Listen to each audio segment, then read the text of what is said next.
Oh, what a day! What a lovely day!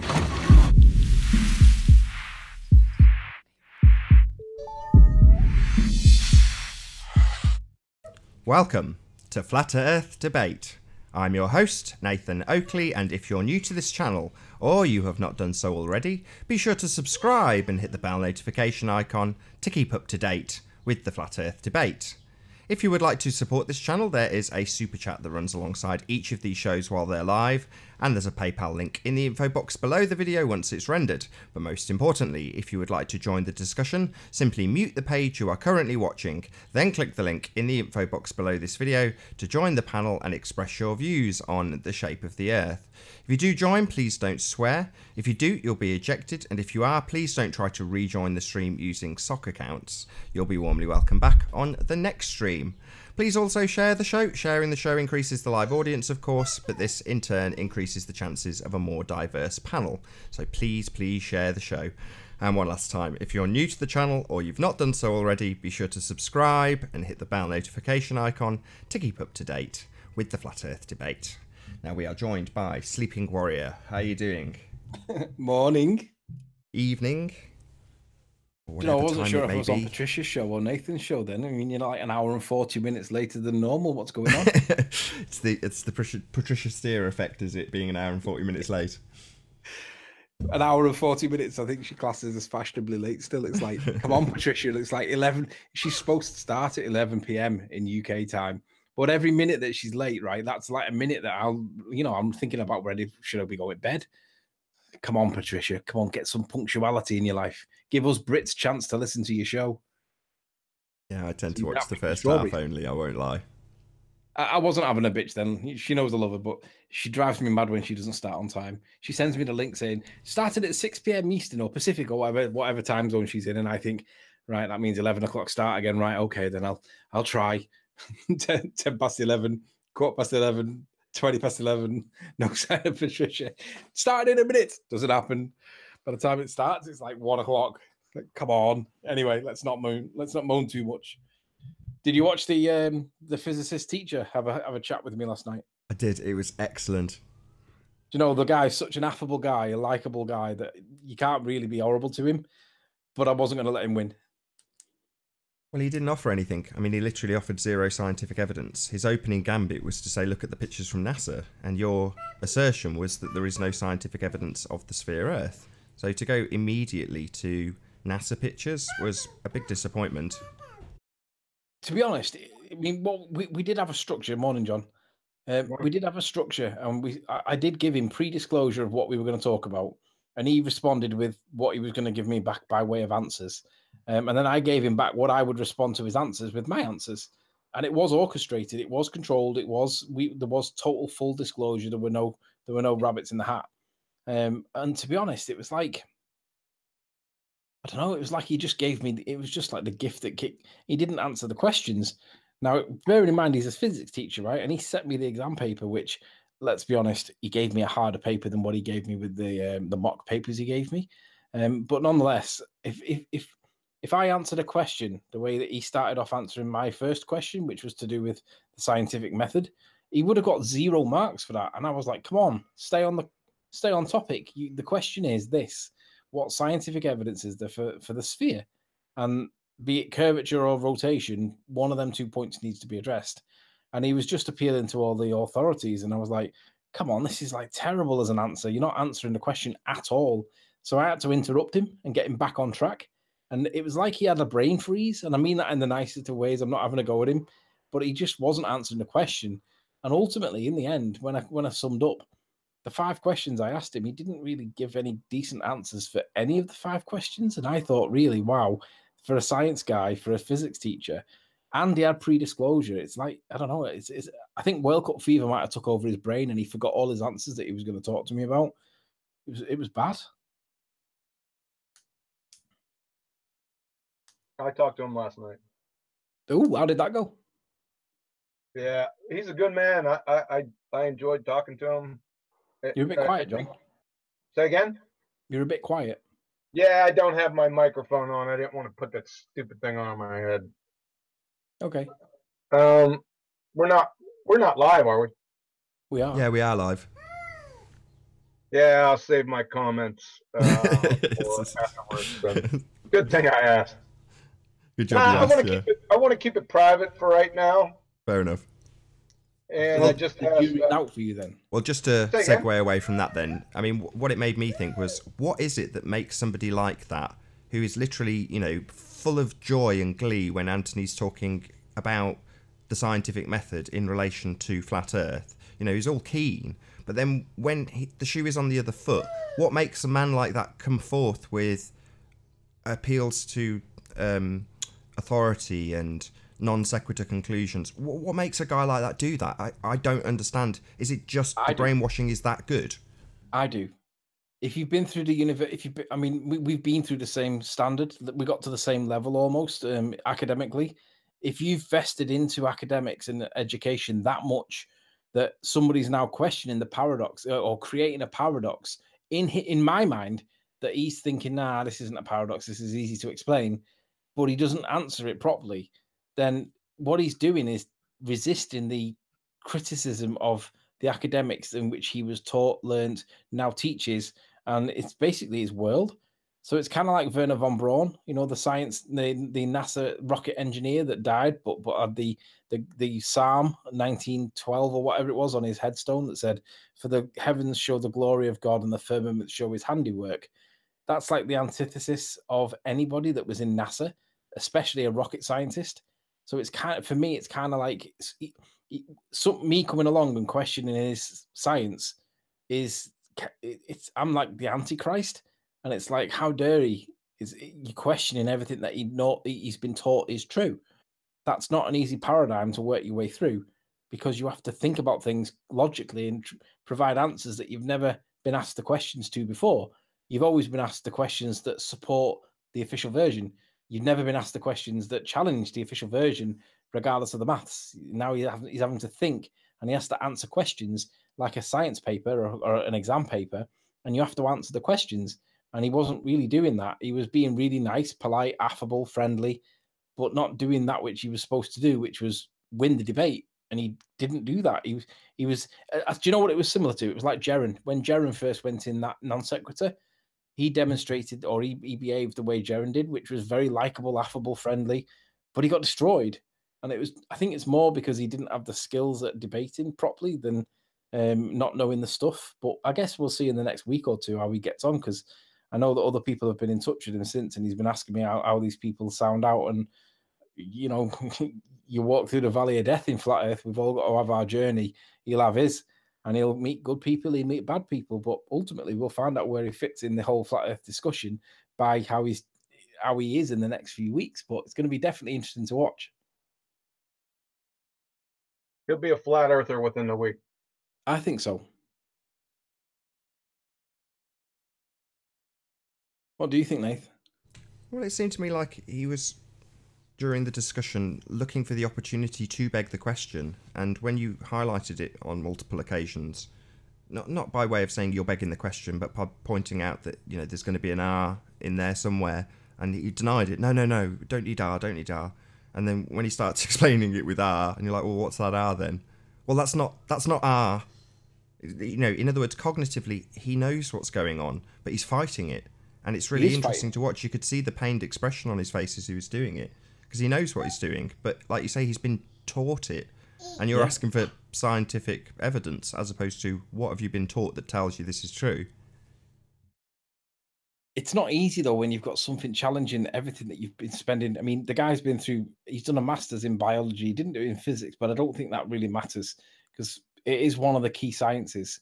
It's not like it's astrophysics or anything like that. It is actual one of the core science principles.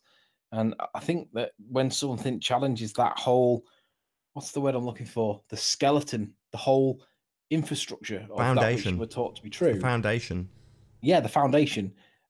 That creates like a, oh, bloody hell, I haven't got mine open. True. Foundation. Yeah, the foundation. Did you get him? I did. I didn't have mine open. I didn't know the link was out. Right, sorted now. I'm ready. So welcome back in, you know, trolls.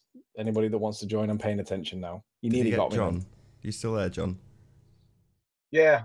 Oh, jolly good. Yeah. Alistair's a good man. He's got a good head on his shoulders. We were all there at one point, you know. So I would say just be patient. I didn't listen to the whole hangout, just parts of it. You know, I commented to the parts that I listened to. I went back to the beginning, and it was easy to, how would you say, destroy those. Yeah, but I didn't want to do it that way. Yeah, and I wasn't rude about it. I just destroyed about his first 6 points. I don't know if you've seen that. I think I sent it to you. Yeah, but I didn't want to destroy him. I wanted to take the wind out of his sail, but I didn't want to destroy it because, like I say, he'd been up against Dell and he got blocked in sheeps and neeps before he had a chance to speak. I wanted him to feel as though we were approachable, and he'd just come across 2 crazy guys that were in bad moods or whatever. Sorry to interrupt. He's in the chat saying I'll come in. Just click the link in the info box and you can just join. He should be in work. I was working on the assumption that he had stuff to do. Like sign exam papers. He's all keen by the looks. It's GCSE Physics A level and Maths or something like that. I can't remember his name. Is that the name? Yeah, I'll tell you what I'll do. I'll just send him the link in Skype because yeah, then he's definitely got it. But he knows how to work Skype. He's not got his head around Hangouts yet. Fair enough. So the link's in Skype there, Al, if you want to join. But it means that now we can't talk like from the heart. We have to be polite and friendly now, and it's like we were actually saying what we really thought.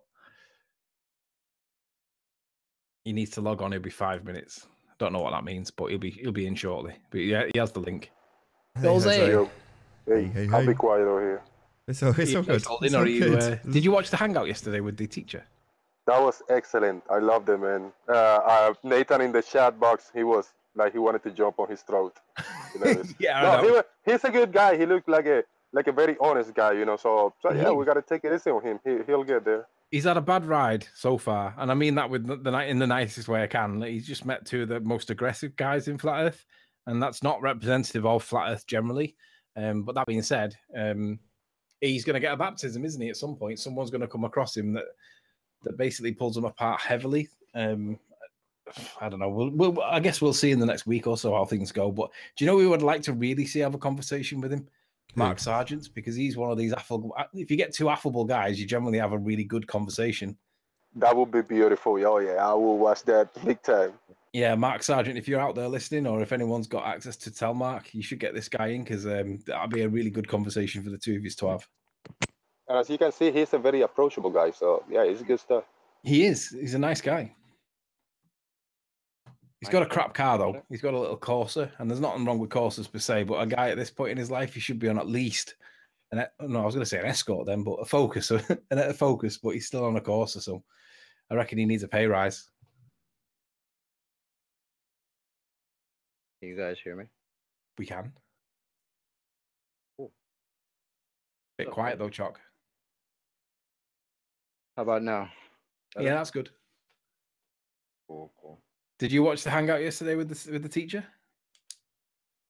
With the teacher? Oh, yours on your channel? Sure. Nah, I caught it at the end. I didn't know it was on, but I didn't watch the replay of it. You didn't? No, I didn't watch it. Oh, Chalk, you let me down, man. Not yet, anyway. Well, it might be coming on, so you might get a little bit of a thingy. I don't know, like a 1-to-1 crash course on it. The only problem is he's going to come on and he's going to want to talk about his video that he's just released, but Nathan's not seen it yet. I've seen it. It presupposes R, but no, it asserts that correlation is causation for the purposes of gravity, and I can't accept that. Yeah, I did catch like the very end, but I had to go. I wasn't able Hey, to watch good to have it, you. but... Is that you? Yeah, that's me. Am I on? Yes, you are. Good to have you. Right, I'll keep the gob shut then and not ruin your show. Just No, feel sorry, free. We're talking noise. about you. That gives you a perfect invitation. well, I knocked the stream off when I logged on because I didn't want it to, play in the background. So I've missed the last 2 or 3 minutes. Yeah, Sorry, you've missed is what should I be saying? All you've missed is Chocolate was saying that he only caught the last 10 minutes and he hasn't caught up to speed. But then I said, well, he's brought out a video in the last hour or so, I think, basically claiming correlation is causation. But Nathan's not seen it. John hasn't seen it, I don't think. And Chocolate definitely won't have seen it. I did send it, Nathan, on Twitter from one of my other from a Twitter account. I've got 2 YouTube accounts. One of them is pretty much dead, but I've got a Twitter account associated with it. So if you get a tweet from someone called Science Toys and Gadgets, Nathan, that's me, and that's the link to the video. Okie dokie. Who? Cool. Just tell us. Just verbalize it. Just tell us what it is. Oh, sorry, we're there. Right. Sorry. I'm not very good with IT. Anthony will tell you all that. Yeah. Well, basically, I mean, last night the video for me, I got in touch with Anthony because I wanted to set an example to the kids that I teach about how a debate should, how 2 people with different views can get together and chat and not fall out and not shout, and I understand it wasn't for me to come in and say, right, I'm going to give you proof that the Earth isn't round, isn't flat. But from my point of view as well, you've also got to understand I'm quite new to all of this. So a lot of the questions I was raising, I'm sure you've heard like a million times over. What about the pictures? So I'm sure you've heard that thousands of times. You're probably sick of hearing it. But for me, being new to like looking at all this, that's still a question that's relevant to me. Does that make sense? Anybody gonna feel that? Yeah, it makes perfect sense. But anyway, Nath, do you want to give a mic check? Because I'm not sure that you... I can't hear anybody. Can you hear me? I can hear you, yeah. And I can hear... Was that Johnny just spoke then? Yeah. Yes. Nathan's normally paying attention. I'd expect him to be chomping at the bit. Are you there, Nath? Yeah, I'm paying attention. All right, okay. So he's just letting you speak then. All right. Oh, cheers, Nathan. But yeah, the video I sent this morning, basically, one of the points I really wanted to make last night, which I did, but I didn't labour it enough. Essentially, if we look at the presupposition idea that, if Eratosthenes had presupposed a sphere, for his experiment to get an R value, would we both agree that if the Earth was a sphere, the R value he got from it would be pretty much the correct R value? Would we agree that? But that's literally begging the question. Well, no, it is. I think that unless I talk through the entire video, I think a good thing perhaps might be to, if you've got time to watch it, because it could take about 15 minutes, and I don't want to like ruin your show and gate crash it, but it'll take me probably about 15 minutes to get through the point. But essentially, I think the video I've sent you a link to, the new one I've come out, I think it begs a really, really good, difficult question to answer. And I think what it does is it suggests that either the presuppositions were correct or there's been an absolute, I think that's the only thing it can suggest. But I'll let you watch that in your own time. Well, tell us how they come to the conclusion, because hopefully if you can tell us, you might... Okay. You go ahead. Sorry, I didn't mean to speak over you there. When we look at F equals gm1m2 over r squared, we're essentially looking at force equals mass times acceleration. And the acceleration is gm1. That's my phone, sorry. The acceleration is gm1 over r squared, and the m2 is the mass that we're dropping. So if acceleration gm1 over r squared, that gives us 9.8, which is what we see in the real world, isn't it? We do see things accelerate with a acceleration of 9.8 meters per second squared. But when we look at where those numbers have come from, what I'm hearing, and maybe this is just because I'm new to the whole thing, but what I'm hearing is that Eratosthenes was discredited because he made the presupposition that the Earth was a sphere before he got his R value. And, I'm hearing that Cavendish was discredited because, his experiment was flawed, etc. Now, if Eratosthenes did make that presupposition and he calculated that R value, and Cavendish, got his gravitational constant, when we put those together with the mass of the Earth, which again, I've seen arguments where people knock how we calculate the mass of the Earth, if they all come together anyway to give us 9.8, which is what we see, it's impossible for that to have been worked backwards. These experiments started over 2,000 years ago. Nobody has sat and said, look, acceleration is 9.8 meters per second squared. So therefore, when I carry out my experiment in ancient Greece to get the radius of the Earth, and then in 2,000 years, when Cavendish carries out his experiment, we need to all make it work into 9.8. These are completely separate completely separate experiments looking into different things.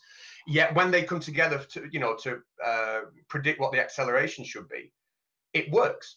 Now, the only possible reason for that is that the presupposition that he made that the Earth was a sphere is correct, or there is some unbelievable fluke, some unbelievable chance that these numbers happen to create 9.8 when it could be any number, and that's sort of the point I make on the video. Okay. Yeah, I watched that video, and I answered your questions, and I sent that on Skype.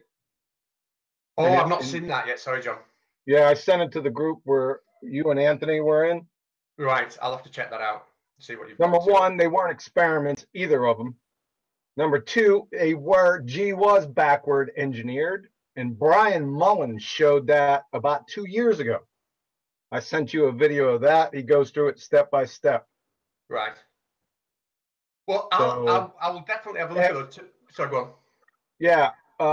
Another presupposition now, listen, Eratosthenes, number one, you have no primary sources from Eratosthenes, right? Now, number two, he not only assumed it was a sphere, he assumed the size and somewhat of a distance of the sun, right? Mm-hmm. He would have had to. Get an R value. And you get an R value from a 2D circular plane model if the sun is. Yeah, you cut off there. Yeah, it all went a bit dead there, didn't it? I'd say that if he's got that R value based, because the experiment, I'm sure you're familiar with the experiment itself, Yeah, that wasn't an experiment.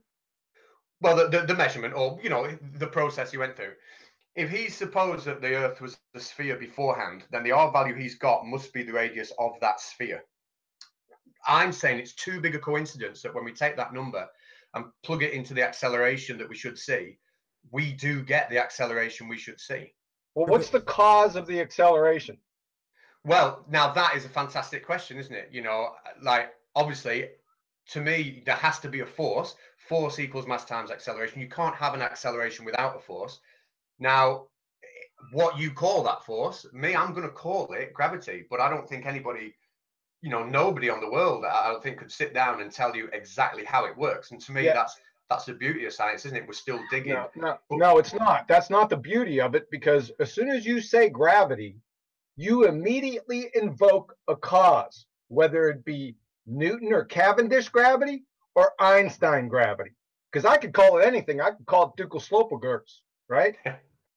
Yeah. So you need to experimentally validate the cause. You know this.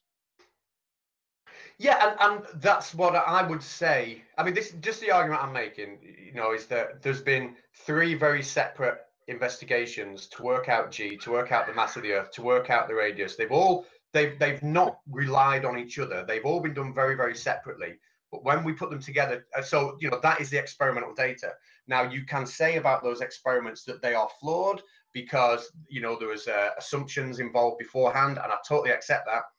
But presuppositions, they are either correct or they are incorrect. And I think when you put them all together and you do actually see the 9.8 as the acceleration, for me, that is more than enough to tell me that those assumptions were correct, because that's what we see time and time and time again. So you said right at the beginning of this sentence, you said that there needs to be a force for there to be a movement. Yes. Well, there needs to be a force to change a movement. So to change direction, speed something up, slow it down. If something's in motion already, it doesn't require. If we're able to control the equilibrium state by varying the density of the relevant mediums, we can demonstrate that there doesn't need to be a force. We can just vary the equilibrium. Sorry, go on. Well, we can demonstrate with eggs. I showed you in the pre-hangout or in the pre-disclosure that we can vary the density of the relative experiments. We can vary the density and create movements without any force whatsoever. So if you need a force, how would the egg that I showed you in Foucault Word's hard-boiled egg experiment in the water, by adding salt to the water, change the density of the water around it, and that made the egg change its relative state by changing its position, but that requires movement, and it did that. So what was the force when we manipulated the relative density in the environment that the egg sat in? So in that instance, you know, the force to me, I'm obviously going to say the force is gravity, but gravity is acting on the egg and it's acting on the water. Yeah, but hang on. The independent variable was this adding salts to the water, which changed the density of the water, which made the egg more buoyant. So the independent variable was adding salt. Therefore, the cause was adding salt, but the cause was not gravity. No, the independent variable, you are right, was changing the density of the water, wasn't it? And the dependent variable was, I suppose, the equilibrium position for the egg, which is absolutely right. And you can see that cause and you can see the effect, but then you draw a conclusion, you know, from that. And the conclusion that I would make is that the gravity is pulling down, obviously, on the water. It's pulling down on the egg, and the more dense medium, the but more you've just dense redefined medium. the scientific method, though. Because sorry, yeah, I was just about to ask that. So why would you do that? You're a man of science, so why would you just insert this extra thing that you've decided is true, even though it's not in any way scientifically valid? Well, that's it. I would say, and that's obviously where we're coming from different angles. I would say that there is a measurable force pulling things down towards the ground.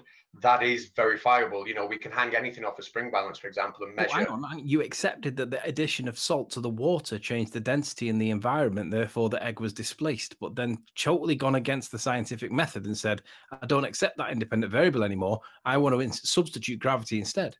Why would you do that? No, I would fully expect when you put that salt for the egg in the water for the egg to rise. You know, the explanation to me is that both, you know, if I took that water without the egg and I tipped it upside down, it would be pulled to the floor. So there is a force pulling the water to the floor. If I drop the egg outside the beaker, it would fall to the floor. So there is a force pulling the egg. So we're doing it in an environment where both of those objects are going to be pulled to the floor no matter what. But we're manipulating the environment and we're changing the relative densities relative to the things that are in the environment. And the independent variable is the environment that the egg sat in. It's not the egg itself. So we're manipulating that environment and we're causing that egg to displace. So the independent variable is the salt solution.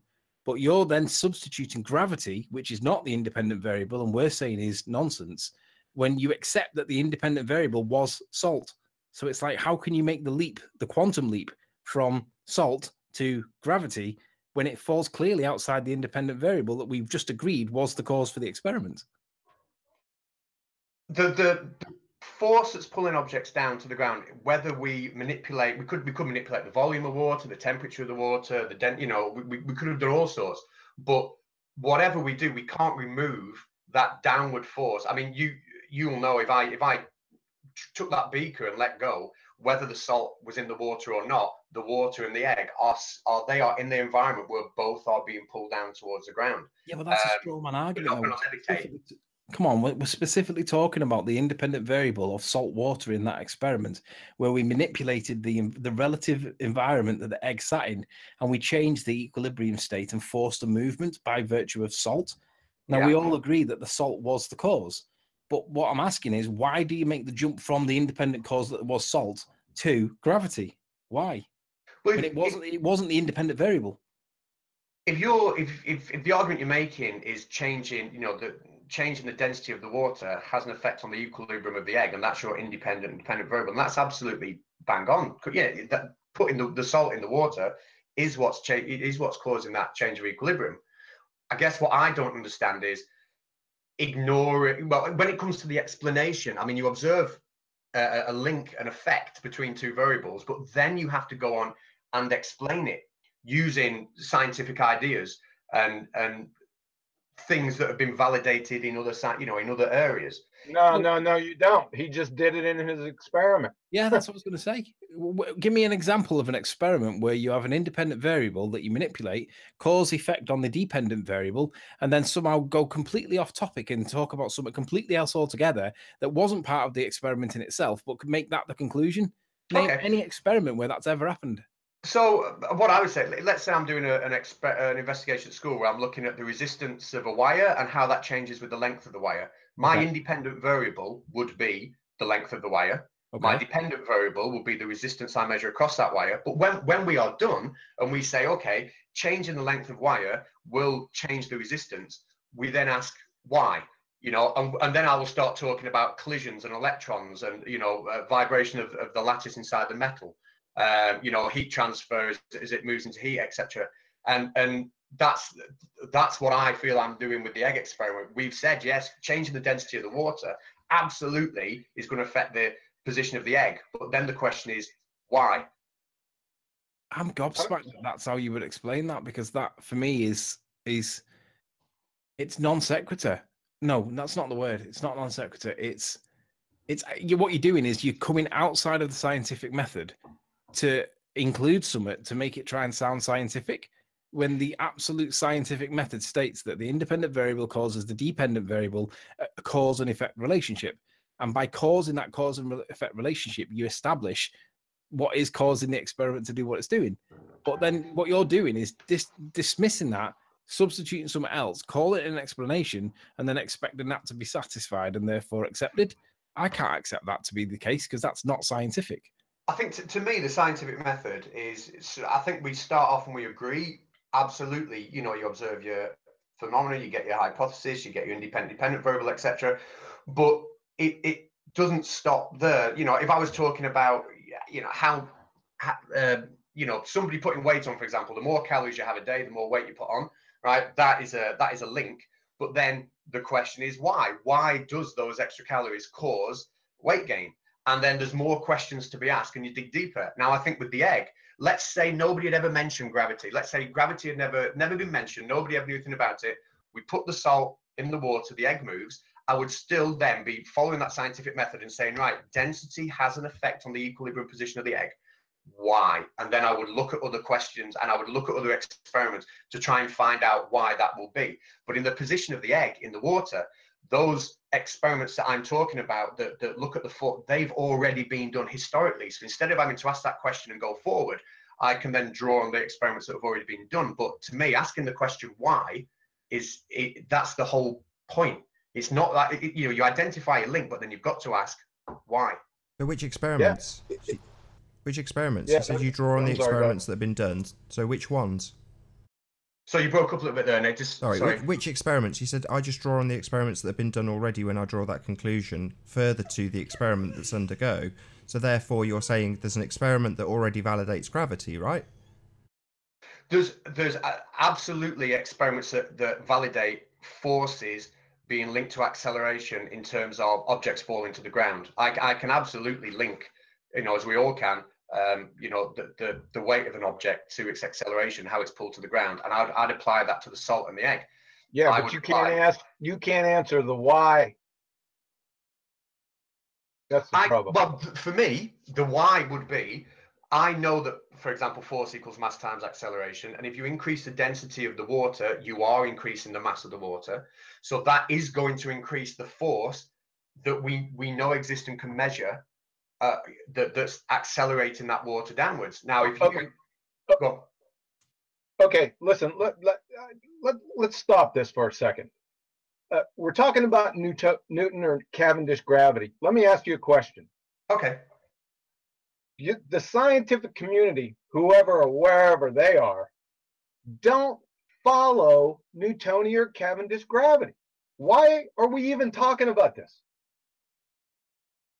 I totally agree that there is massive confusion and an inability to articulate how gravity works. I don't know how it works, but the observed phenomena for me is things are pulled towards the ground. And we can't ignore that. Now, I can say, well, there is a downward acceleration force. I can't explain how it works, but it's a consistent downward acceleration force of 9.8 meters per second squared. And we can't ignore that being there when we're looking at experiments like the salt and the egg.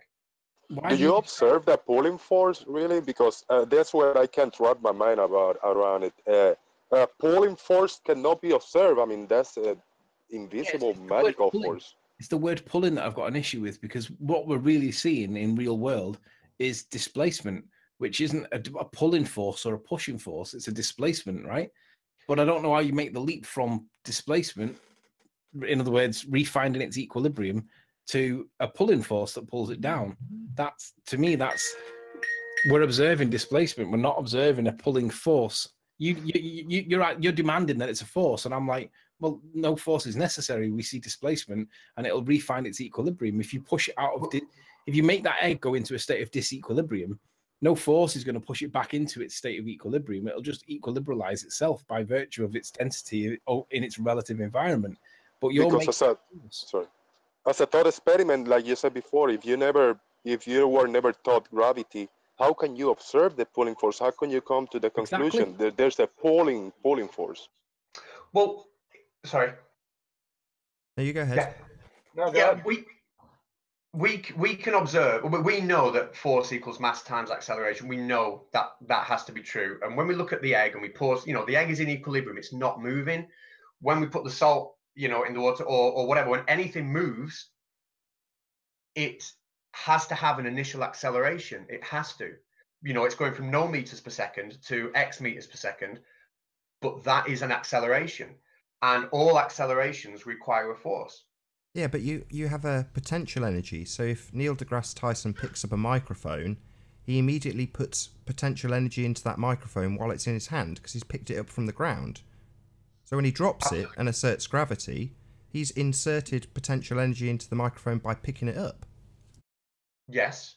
Yeah. And potential energy being mass times gravity times height. And the way that works, is do you know the difference between potential and potential energy? Have you come across the difference between the two terms? The potential and kinetic energy. No, potential as in gravitational potential and gravitational potential energy. Yeah, no, because I dismissed gravity.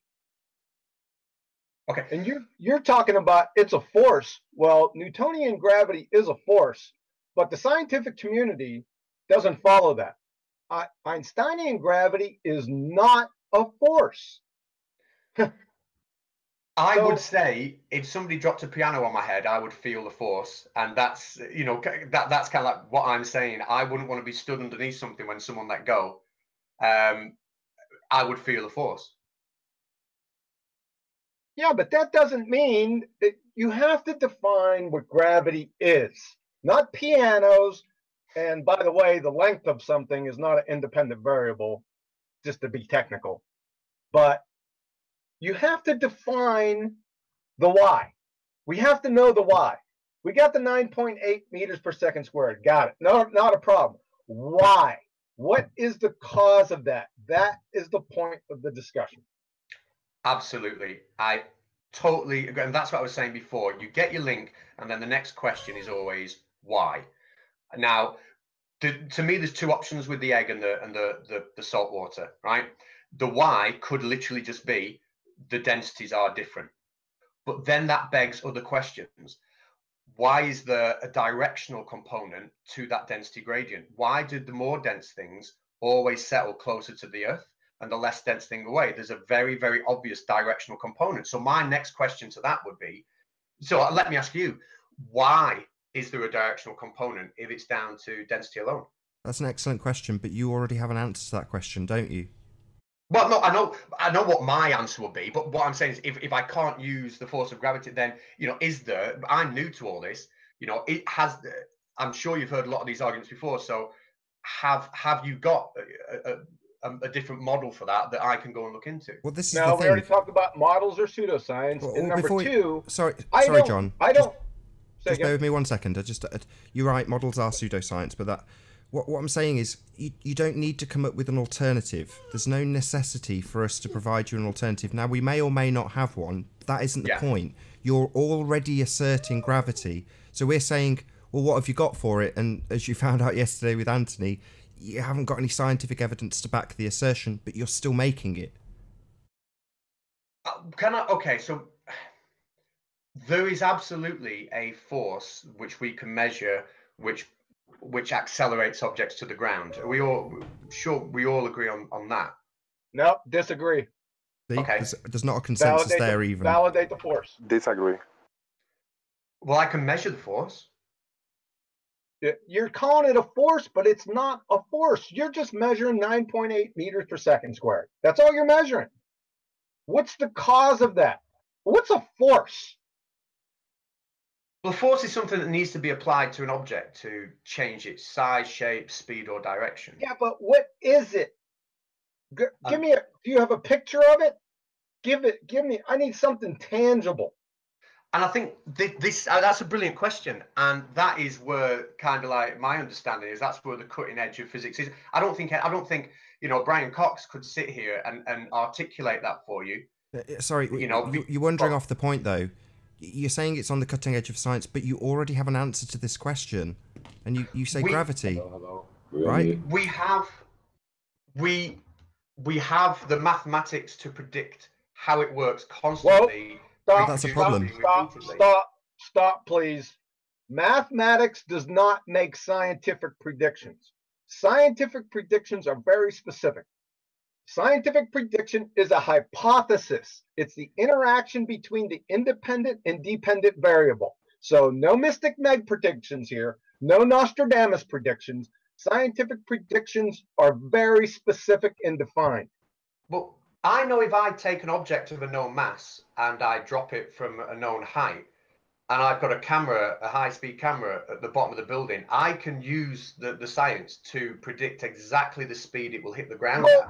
May I say something in here? Now, I'm serious, and it's about people excluding themselves from the formula. Listen to what you're saying. I take an object, I drop it. Now, I exclude myself from the reason it has its potential in the first place. Just like the feather and the bowling ball in that one video that a lot of people know and recognize.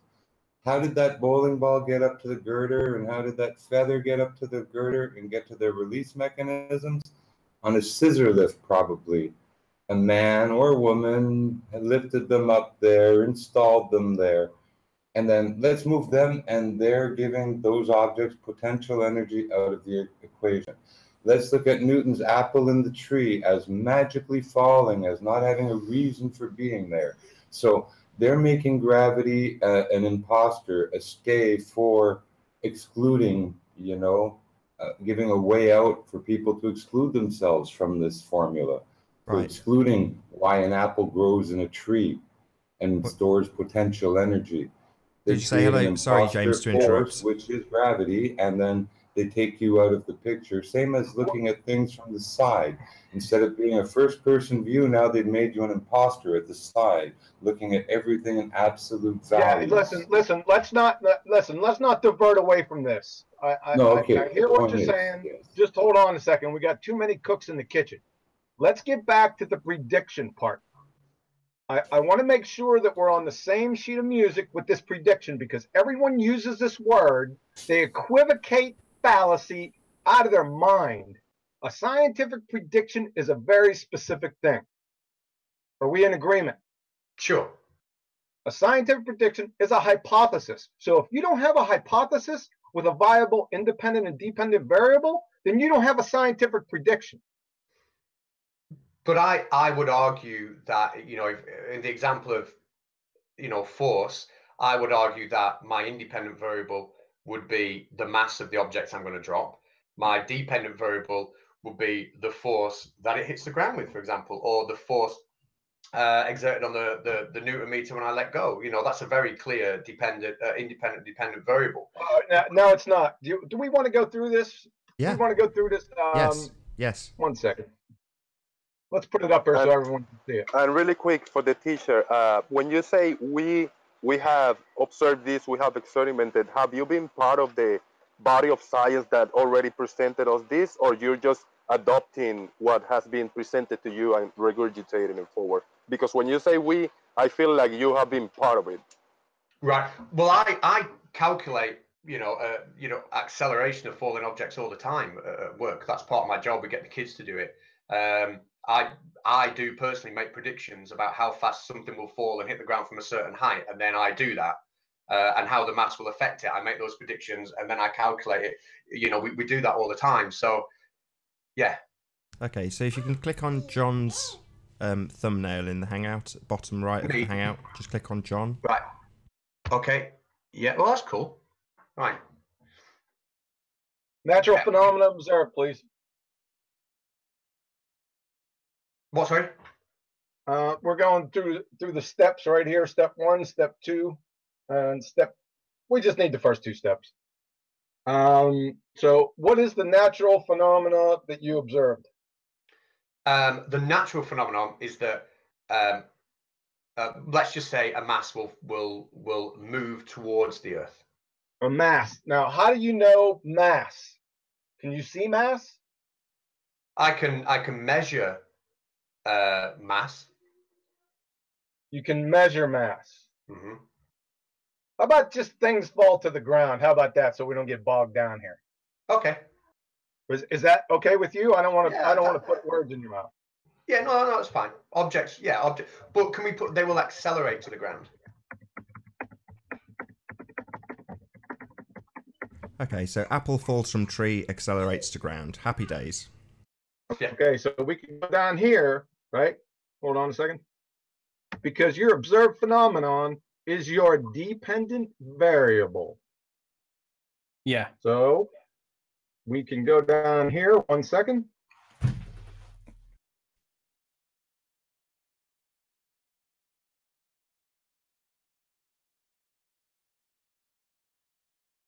Hypothesis.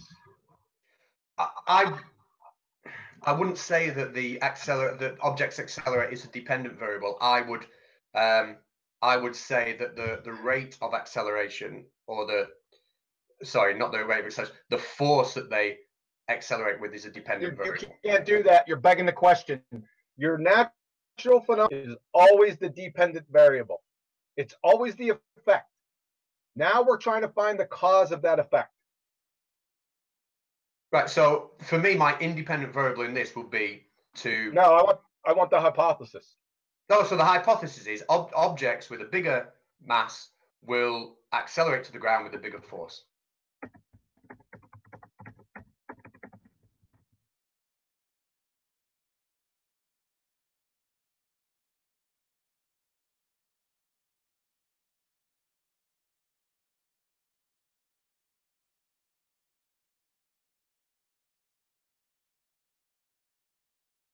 With a bigger mass will accelerate to the ground with a bigger force. You're impugning a force here, but that's all right, no problem. Let's just move on. What is the independent variable? That will be the mass of the object.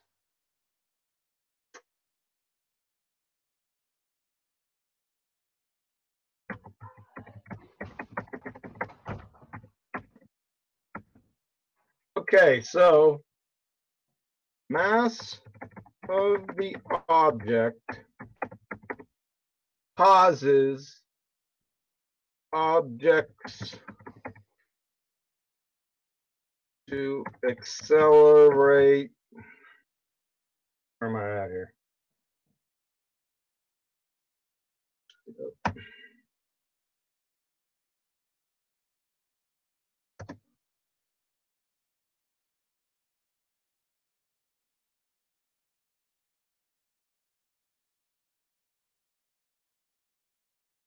So the mass of the object causes objects to accelerate to the ground with a different force.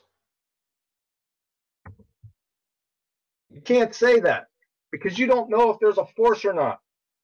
Well, when I say force, I'm talking about measuring with a Newton meter. So whether you call that a force or not, I'm measuring, with a Newton meter. I'm going to call it a force.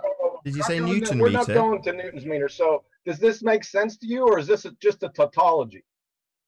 So mass of the object causes objects to accelerate to the ground. What have you answered here? Well, no, I wouldn't. I would say the mass of the object is going to affect the force that I measure on a Newton meter. That's what I'm talking about. You're already coming up with forces in Newton meters. I mean, it's circular. It's begging the question. The mass of the object. This has to be.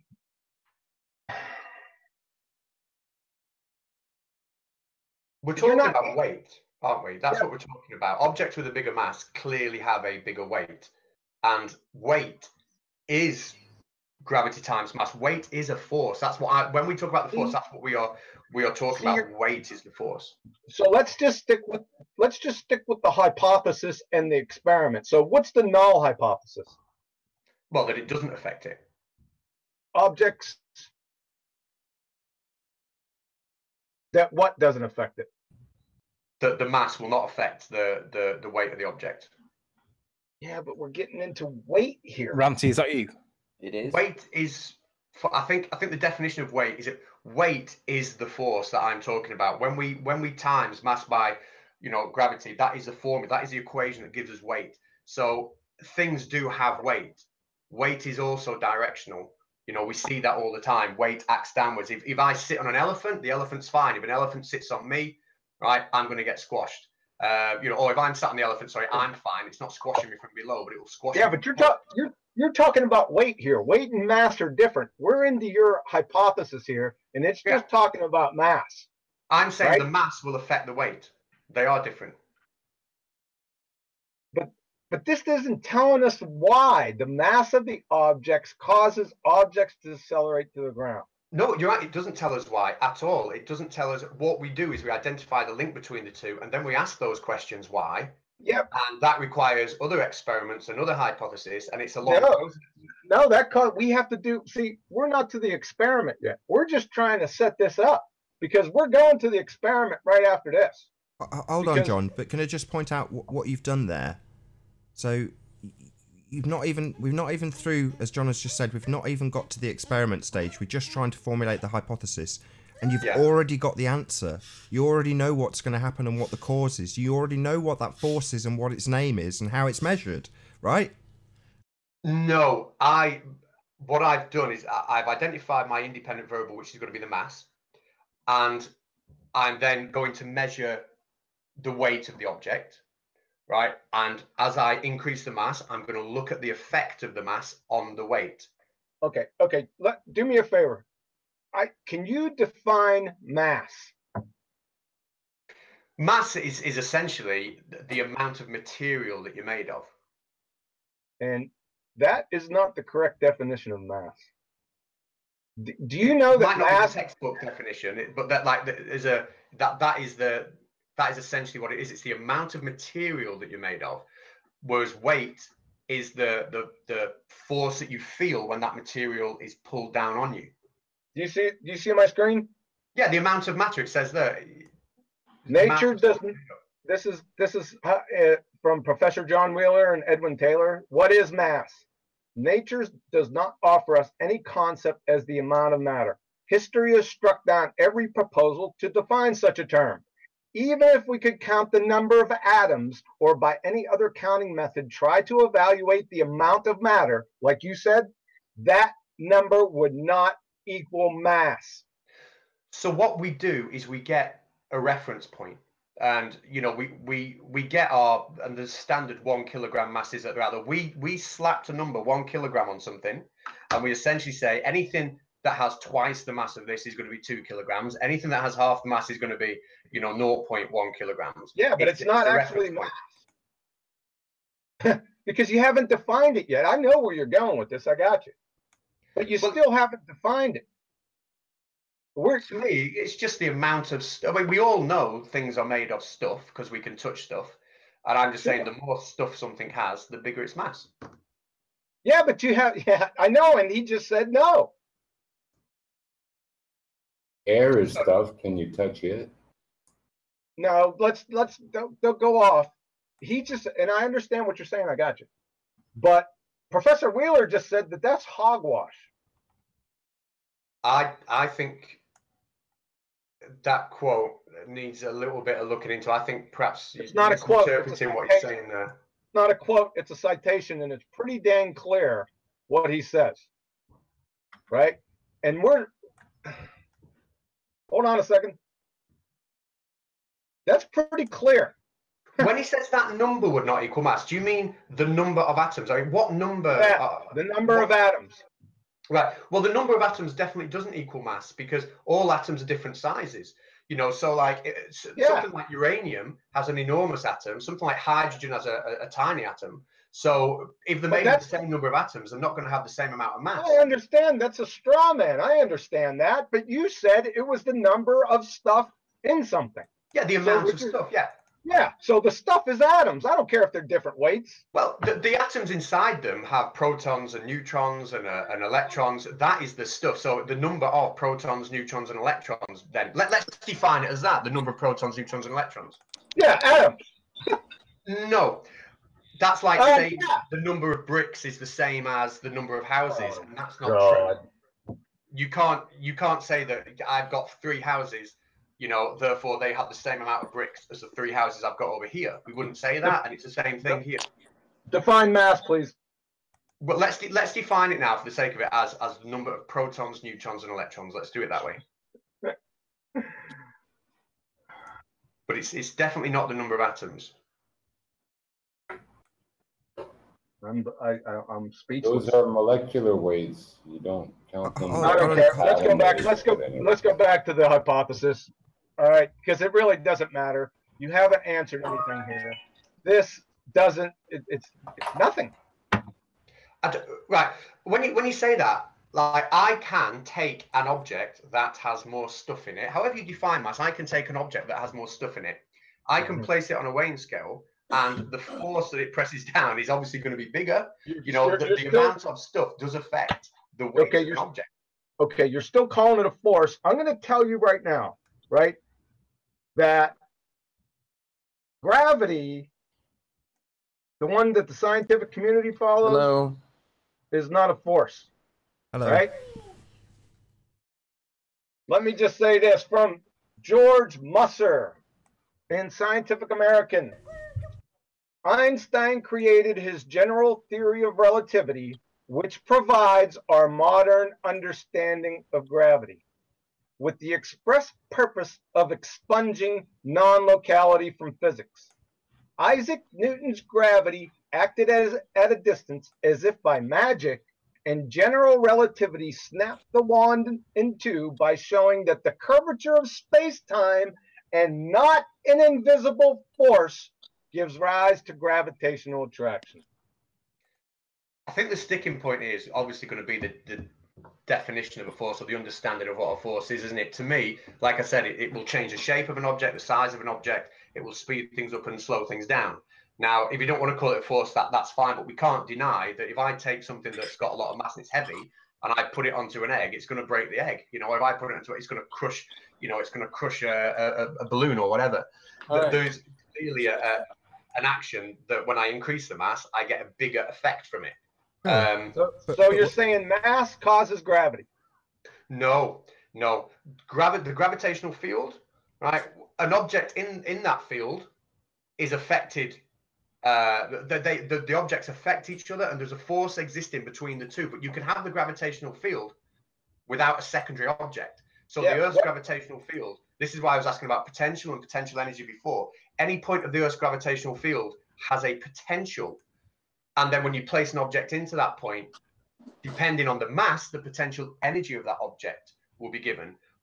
But essentially, and I actually forgot what your question was, and I was waffling on. Sorry, go, John. Well, you said a gravitational field. What gravitational field? Newtonian or Einsteinian? Well, and that's what we can't explain that at the minute. We can't explain how it works. Then we don't know the why. We don't know the why. We say gravity. That's why I said anytime that they invoke gravity or say that word, they immediately invoke a cause, whether they know it or like it or not. I see where you're going. Yeah, I get what you're saying. I think we actually agree. I do. I get where you're going. All right. Okay. And I do think I agree in terms of. I was saying before, you've got to ask that question why. You've always got to ask that question why. Yeah. Right. Now we do know that when I have something with more stuff, it will weigh more on a weighing scale. But then what you're saying is why. Okay. And that why, when you dig right down, we have to explain exactly the process that's going on to change that, exactly the process that's going on that's causing that object to be pulled down onto the weighing scale. And we can't explain that at the minute. Right. So I understand you're saying, well, why, when we boil right down to it, no, we can't explain what causes that. And I totally agree we can't. Well, can I just interject there? Sorry, but hold on. I must interject. So, I'm super stoked that you've agreed. However, people in the scientism community assert that it is proven with an experiment, in quotes, called the Cavendish experiment. So the Cavendish experiment, to me, right, would calculate the gravitational constant, but that didn't explain why the two balls moved. It didn't explain the mechanics of how gravity worked. What it did is it gave us something to allow us to constantly make accurate real-world predictions and applications that will work time and time and time again. But those aren't predictions. They're not predictions. They're not scientific predictions. Well, when I say what I mean is, I like the predictions I make in the lab. If I decide to change the mass of an object I'm going to drop from the ceiling, I know exactly the speed it's going to be traveling at when it hits at the floor, and I use gravitational constant for that. Right. So the number that came out of it does have a use in the real world. But no, I would never sit here and claim that anybody knows exactly what that mechanism is, exactly what that process is. But what I can say is that it is definitely distinguishable from density, and it's not density. Yeah, well, I never claimed it was density. I don't know. I can't explain it because I can give you an explanation, but in science, the explanation has got to be accompanied by experimental validation. It sounds as though we're pretty much saying the same thing. Yeah, somebody's echoing real bad. Is that my mic? Is that my mic? No, it's Mona Lisa. Is that Mona Lisa in there? It sounds as if we are saying exactly the same thing. And I exactly what you said then is what I said before. We always have to go on and ask that question why afterwards. We've always got to do it. And we've got to keep on asking why. But I don't think that we can ignore when we come up with something mathematical that allows us to calculate all the things that we can calculate using the gravitational constant, and then we could see those things happening in real life. See, you call it gravitational constant. Well, that's the name of the constant. Now, whether we could call it whatever, the name's relevant, but that mathematics does prove to be true, whatever you call it. But that doesn't. I've got to stop you. I'm really sorry to interrupt. I'm really sorry, but it does matter because there are connotations that come along when you call it gravitational. That means something. So, to me, and I think I'm getting what I think I get what you're saying.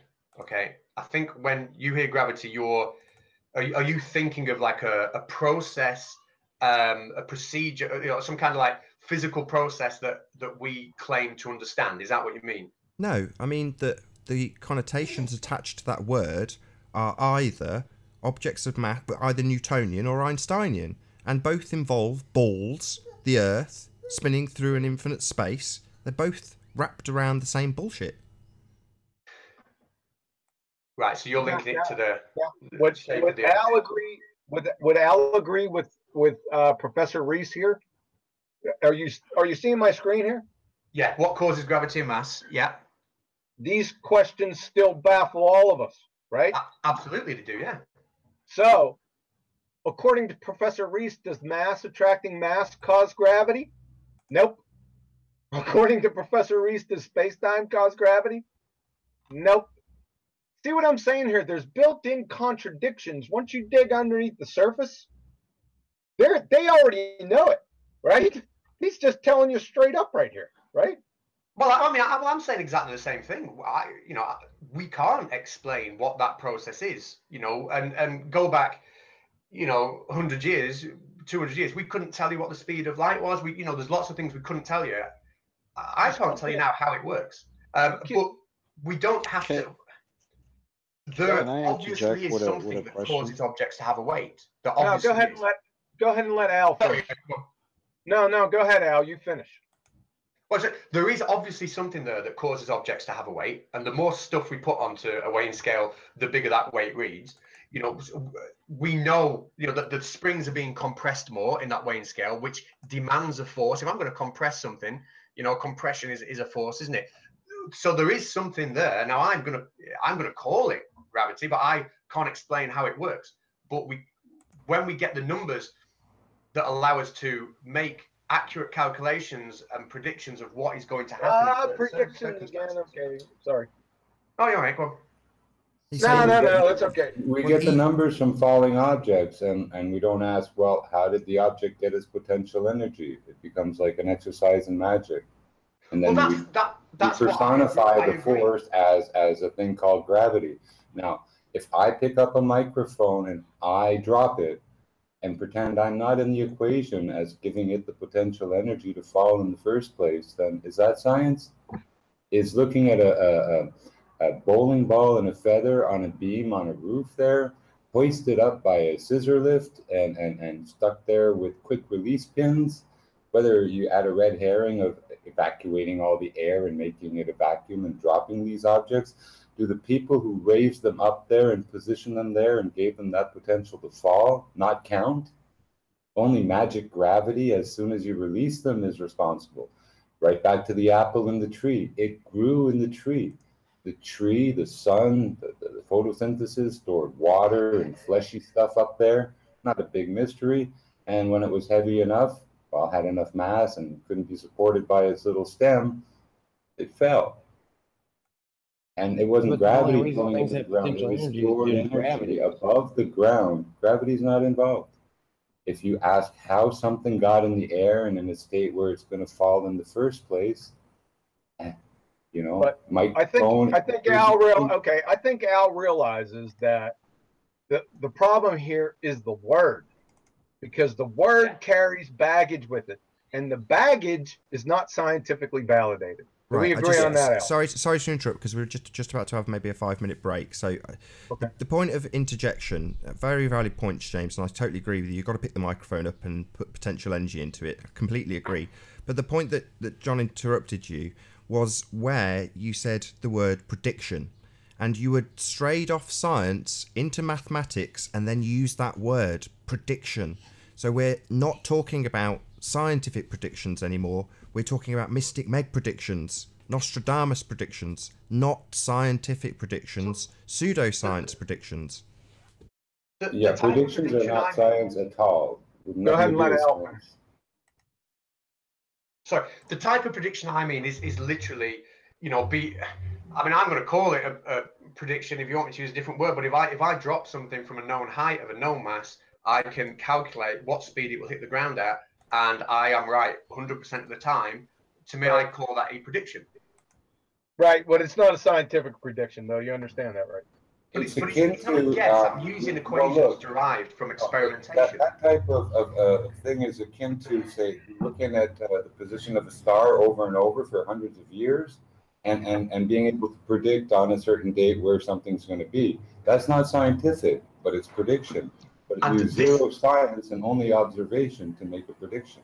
Jose, that's a really, really good point. And that's the point I make in the video that I put on my channel earlier on.